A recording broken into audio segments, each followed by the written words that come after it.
Hello. Hello. How are you? Very nice. Hi, I'm Mike. Hi, Mr. Pompeo. Thank you so much You for bet. taking your time out of your busy schedule. No, you bet. Weather here in Tokyo I've been mostly inside, so it's all fine. It's hot, isn't it? and humidity. Yeah, here. very humid. Yeah. It's so different, right? Yeah. Okay, so a big news today, this morning, that President Biden has announced to step down from his race today. Mm-hmm. For the past few weeks, there has been a growing pressure for him to step aside the voices from Democrats. What do you think about the timing of his announcement to step down? Well, I'll be honest. I've thought for a long time that he wasn't in a place where he could be the commander-in-chief, that he should be leading the United States forward. We can all see that his capacity to work as hard as one needs to work, to think as clearly and as in a reasoned way, just hasn't been there. And so his decision about his political fate is one thing. I remain concerned. He's still the president of the United States today, and our adversaries can see this. We're now involved in the world is now involved in two major wars. Yeah. We can see the risk that accrues to the people of the United States, and here in Asia, I promise you that Xi Jinping is staring at this interim last 5 months of President Biden's time, and the risk is greatly heightened. And so for me, this isn't so much about U.S. domestic politics, but about how it is we make sure that for the next 5 months before there's a new president of the United States, that we do the right thing for the American people and we do our fair share around the world as well. And the president said that Kamala Harris, the vice president, would succeed his campaign. Do you think Kamala Harris can unite the United States, America now? Well, we only have one national example when she ran for office before, when she ran to be the Democratic nominee against President Biden. She got crushed. She couldn't even make it to the very first, what we call primaries in the United States in Iowa. She had to drop out. She couldn't raise money. To your point, she couldn't unite people around her vision for America. We'll see what happens moving forward. I make no predictions about how she'll perform, but I was in Milwaukee last week for the convention. I watched a very unified Republican Party, unified around President Trump for sure in the aftermath of his assassination, but more importantly, unified around a central idea of restoring a decent, good, strong America. I think in the end that will prevail this coming November, but there's a long ways to go. Right. But, well, even within the Democratic Party, the voices are not the same. How does this current turmoil within the Democratic Party affect the strategy of Trump campaign, especially now that Biden has stepped down? You know, I don't think it impacts how President Trump will campaign at all. You've watched him for years now. The whole world has watched him campaign for years. He's pretty consistent about how he thinks about America, right? A strong military, closing our borders, reducing taxation and burdens on the American family, growing the American economy. I can't imagine that whoever the Democrats end up putting up, maybe it'll be the Vice President, Kamala Harris, or maybe it'll be somebody different. Whoever they put up, I don't think it'll change the way President Trump campaigns. He will talk to the American people about the things that matter to them, whether they're living, an African American living in urban city of America, or J.D. Vance, the vice presidential candidate, came from Appalachia. Wherever you find yourself, I think President Trump's message will be the same, and I think it's going to resonate. So you don't think this is either this stepping down of the president is a plus or a minus to the Trump campaign, or? I think the Trump campaign is going to do its thing. It doesn't matter. We don't know who the candidate on the Democrat side is going to be now. Everybody seems to think it'll be the current vice president. Maybe that'll be so. I think President Trump is just going to stay at this. He is determined. We can see what's happened to these last 3.5 years. I could go through the laundry list of things that have changed in the world and at home, and the American people can feel that. They can see that they're worse off today, that interest rates on homes, on mortgages are more expensive. They can see that their groceries are more expensive. They can't afford their rent. But those are things that impact every family. They can't take a vacation if they want to. These things have a weight all their own, and Vice President Harris was the vice president during all of these 3.5 years. She'll have to explain how that happened on her watch. And the American people are worried too. We have crime in our streets and wide open borders. And she was in charge of the southern border. That was a mission that President Biden had given her. I don't think any of this will impact how President Trump will campaign. He's just going to tell the American people, these are the things we can get America back to, and I'm the right leader to get us there. Well, Mr. Trump vowed in his speech at the convention that he would be a president not only for the half of America, but for the all of America. If he regains his seat in November, how do you think he would unite the American people? Do you think it's even possible to overcome the division and the polarization that have become so acute in the U.S.? You know, I hear that all the time, especially when I'm traveling in the world. Right. You know, go back to our founding. It's always been a pretty rambunctious nation. There were deep divides when our country was formed. The nation had a civil war. These different ideas, these are the best of democracy. You have it here in Japan as well, right? Lots of different ideas across broad political spectrums. You have disagreements inside of political parties, right? In the LDP, not everyone thinks the same. Right. It's true in my party too, the Republican Party. I think the best evidence of what President Trump will accomplish comes from what he did during his first 4 years. We saw in America where we had the lowest unemployment rate for African Americans in history, the lowest unemployment rate for women and for Hispanics, everyone, to the president's point about being a president for all of America. Everyone was better off, and the world and America was more secure during his 4 years. And I'm very confident that he and his team can get that back. Well, the platform, the manifesto adopted by the Republican Party the other day, once again puts America first in full force. The demands for higher tariffs and increased military spending for the allied countries, that will have a huge impact on the world, and including Japan. How do you view this sort of a protectionist stance of Mr. Trump will affect the world, including Japan? Yes, I don't see it that way. The best evidence of how the president will engage in the world would be the first 4 years. I am thrilled that Japan is now spending more money on its own defense. Saw that yet last week, or maybe it was the week before, Japan conducted joint exercise with the Taiwanese military. I think that's fantastic. This is precisely the kind of thing that America needs as we continue to support security around the world. And President Trump will be thrilled about that as well. You just have to, I hear people say all the time, goodness, this will be really hard, we're worried about Donald Trump. I'd ask every Japanese citizen, did you feel safer when President Trump was there? Or do you feel safer today when the Middle East is ablaze, Vladimir Putin is invading Ukraine, Xi Jinping now believes that he has a partner with Vladimir Putin in Russia, and he is on the march both economically and militarily? I think Japan is fundamentally more at risk today than it was when I left the office of Secretary of State and when Donald Trump left as president. I believe deeply we can, with our partners, doing their fair share to deliver security for their own people, both military and economic security for their own people. I'm convinced we can get it back, and we can take down the temperature. We can create no new wars, just like we did for 4 years, and we can build out a more prosperous, more peaceful globe. If Mr. Trump is elected as the president, what position would you like to take in his cabinet? Oh, goodness. I mean, people are saying that he might be a Secretary of Defense. Oh, goodness. I don't have any idea. President Trump will pick his team. I'm confident he'll pick a very competent, very capable team. I'm very confident that whoever the Secretary of Defense is won't get lost for 2 weeks. I mean, it's not funny. For 2.5 weeks, the United States of America, the President of the United States, did not know where his Secretary of Defense was. That's dangerous.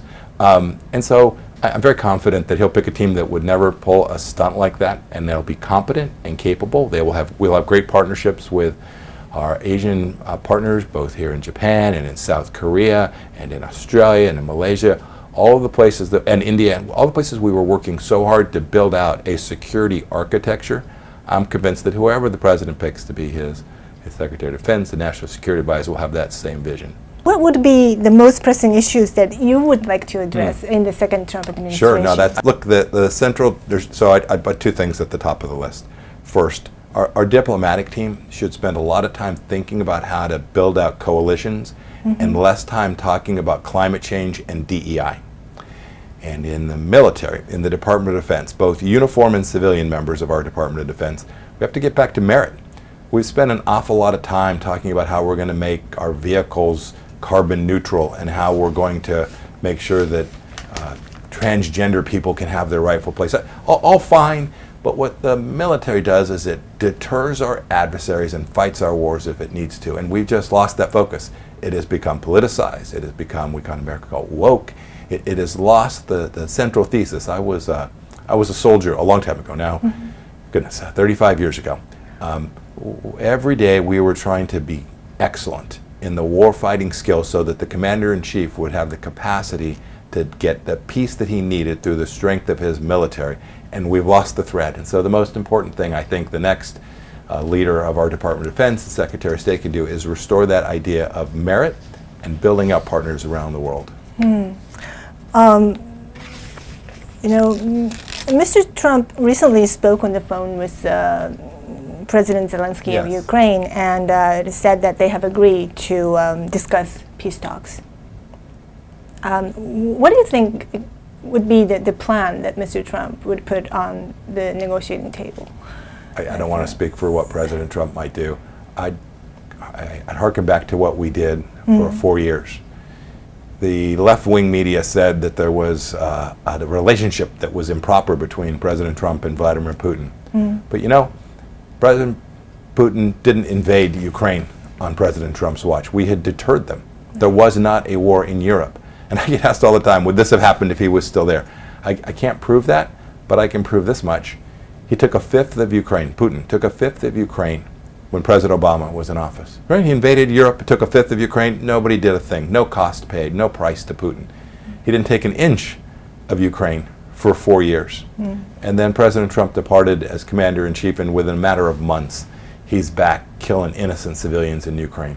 I'm convinced that we can make the case to Putin that the cost of your continued aggression in Europe is too great, and we can restore the peace that was there in January of 2021. So maybe the next Trump administration will have a talk with Putin as well. You got to talk with the folks who are fighting. Absolutely. I don't think there's any doubt there will be conversations about how is it that we bring this to a peaceful conclusion that demonstrates that the West remains strong and powerful, that the West wins. I'm convinced that we can get there, and I think President Trump's just the exact type of leader that has a high probability of succeeding at that. Right. But there are growing voices among Republican senators and congressmen to stop or cut back the military and financial support for Ukraine. If Mr. Trump is reelected, will U.S. Cut off or stop the support for Ukraine? What is your view on this particular issue? I think those Republicans who are against sending money to Ukraine are really against losing. They saw President Biden use this money, but tell the Ukrainians, no, you can't win. You can use it to defend, you can use it to shoot down missiles, but that's a loser's game. And demonstrably, President Biden has failed to give Ukraine the tools and capacity to convince Vladimir Putin to stop his aggression. I think the Republican Party is unified in understanding that Vladimir Putin is the problem, is the one who has created all the risk and who is the aggressor in this. And what they want to do is they want to make sure that when U.S. taxpayer money is used, it isn't spoiled, it doesn't go for corruption, and provides the capacity for Ukraine and Europe to win. That's the objective. I think the United States is very likely to continue to do that, and I think we can get a successful resolution with relative speed. Let's see. Let me talk about the assassination attempt on Mr. Trump the other day. It shocked the world. And what did this particular incident have? What kind of impact did it have on American people, in your view? You know, when I saw it, I wasn't watching it in real time. A couple minutes later, I turned the TV on and saw what had happened. You know, one of my first thoughts was what happened to your former Prime Minister, Minister Abe, a dear friend of President Trump's and a friend of mine and a great partner for the United States of America as well. So I thought back to the moment that I saw that news flash across my screen that Prime Minister Abe had been assassinated. I think I think the most evident thing I experienced when I was in Milwaukee with all the Republican delegates was a seriousness, a recognition that we must make sure that we get this right. We have to make sure that we restore the fundamental ideas upon which our nation was founded.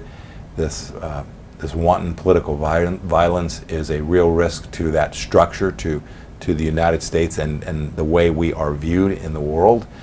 And so I think for a lot of folks, it redoubled their commitment to making sure that we get to that place. Have you had a chance to talk to him after the incident? I did, and I got a chance to watch him at the convention, as the whole Right. world did. He was there each night, walking into the arena, watching the folks who were speaking at the convention. I think you could sense that he is equally committed to making sure that he is successful, and not only successful in the election in November, but importantly, we can see that America has moved to a place where ordinary citizens can't succeed, that the government's too big, that we're running up deficits that are absolutely staggering, that we now have commitments in the world and risk where our adversaries don't fear us and our friends are afraid to be our friends. I think President Trump is absolutely committed, and I think what you saw with him during that 4 days was a commitment to the American people that he's going to take us back to a better place. Right. I thought, like, after this incident, Mr. Trump's tone of like voices or tone of the message has changed a little bit. Like his tone was somewhat subdued. I've spent a lot of time with Yeah. President Trump as his CI director and then as Secretary of State. Something like that inevitably changes you, right? It makes you rethink things. I'm convinced that's true for President Trump as well, although obviously he can speak for himself to that. He's talked about how he believes that God was there with him. We need to make sure that he is successful. I don't know about all this tone stuff. You all can write and talk about tone. I am very confident of this much. He is very committed to making sure we get America to a better place. Well, we thought that this is one of his like strategy to impress the swinging voters that he is suitable for presidency. What do you think is going on in his mind for? I'm not going to do psychoanalysis. Look, he was leading in the polls before the assassination attempt, and he's crushing them today. The American people can see that the Biden-Harris team has failed the United States in every one of our cities. We have rampant illegal immigration and homelessness. That is solvable. This is bad government policy. President Trump's going to fix it. So you can talk about what's in his head and what he's thinking. That's fine. Y'all speculate. But here's what I know. Watch what he does. Watch the actions that he takes. Watch how he campaigns. And then when he is elected, watch how he leads. America will be better off, and Japan will be better off, and so will the rest of the world. Well, it seems that in the U.S. today, it seems everything has become like political. Everything has like political coloration. Differences in ideology or the values or beliefs have dominated people's mind rather than like differences in like policy itself. And people's reaction seems to become more emotional or visceral to those who doesn't share the same value. I think this kind of like aggressive and emotional atmosphere may have led to this assassination attempt. How do you see this situation in the U.S. today? Everything is political? Yeah, I just disagree with you. I don't think that's true. People live their lives. I ran a machine shop. They wake up in the morning and they come to work and they try to make good airplane parts. And they go home to their families in the afternoon, and the kids go to the Little League games, and they go to their church, and somebody cooks the chili dinner for their... That's America. You all watch CNN and BBC. You get a leftist view of the world and of America. And it breaks my heart that you don't get to see the real America and what people do every day. People, you see this noise, all this Sturm und Drang. The reality is the United States of America and the citizens of America take care of their families, they build their communities and their churches. This is who we are as Americans, and I am convinced it's that reason that the Biden-Harris team has failed America so badly. Americans can see that they're worse off, and they're not going to take it anymore. Let us talk a little bit about the geopolitical risks again. The Japanese government sees the possibility of increased military tension between China and Taiwan. How do you view the risk of Chinese invasion of Taiwan? So I'm worried about the rise of Chinese aggression as well. We can see it clearly. It's not something we have to pretend. We can see it in the Philippines today. We can see it off the coast here. We can watch their vessels challenging Japanese fishermen, all of those things. So this is absolutely real. The model has to be a deterrence model. We have to ensure that the good people, the folks who care about human dignity and decency and who want peace, prevail. So that means we got to be prepared. We got to be strong. We got to make sure the Taiwanese are prepared not only to defend themselves, but to impose real cost on the Chinese Communist Party, for which the blame of this aggression will inevitably fall. We have to get this right. I'm less worried about an invasion of Taiwan than I am something that is worse than that. That is a political takeover of the system. It's what they did in Hong Kong, right? Yes. They did it through the ballot box, through intimidation, through propaganda, and misinformation. Those are the tools of power that Xi Jinping wields so effectively. He'll use his military to make sure everyone understands he's serious, but the biggest risk is that the region becomes not just Taiwan, but if you think about some of the Pacific Islands and the like, that they come under the jackboot of Xi Jinping because of those political, diplomatic efforts, that coercion, rather than a pure use of military force. But China also is a big economic country, and maybe U.S. cannot ignore their existence in that field too. What would be the best relationship that U.S. can build with China? Yeah, this is really simple. It'll be where we didn't get all the way, but we got pretty close. The core concept is reciprocity. If the Chinese Communist Party steals our intellectual property, we're going to tell them to stop. If the Chinese Communist Party tries to buy farmland in America, we're going to tell them they can't. Oh, can we buy farmland in China? Near a military base? Then great. You can buy some in ours. We should treat the relationship as a reciprocal basis. We should honor this central idea that says, if you're permitted to do this in our country, we're going to be permitted to do it in yours, and if not, so be it. We'll just shut it down. I think that's the model President Trump will use. He will no longer allow the Chinese Communist Party to build its economy on the backs of the American worker. Thank you very much. Oh, thank you.